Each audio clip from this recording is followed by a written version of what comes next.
I just love the workshops. I mean, I do write. I've been writing, but I needed to have some clarity and some understanding. I say how amazingly healing it's been for me personally. It was off the back of a breast cancer diagnosis at the end of last year.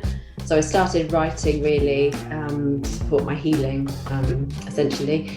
But yeah, it's been amazing. I really enjoyed it. I thought it was very educational and I learned a lot. I had been taking some other workshops, but this one I met a lot of different women from different countries. I'm from the United States, so that was a blessing. I found the classes really informative. They were interactive. I'm a novice at poetry. I've never written any poems in my life. So I've learned a lot. I used to do them in write poetry many years ago, and it took me back. And you Maureen giving us a stimulus for each piece that we had to write really made me dig deep into my soul. And Maureen made it fun and easy to learn. Fantastic meeting such brilliant women as well, very talented. And you were a great teacher, great host. I wish it actually was a lot longer than just the 4 weeks, but really fantastic.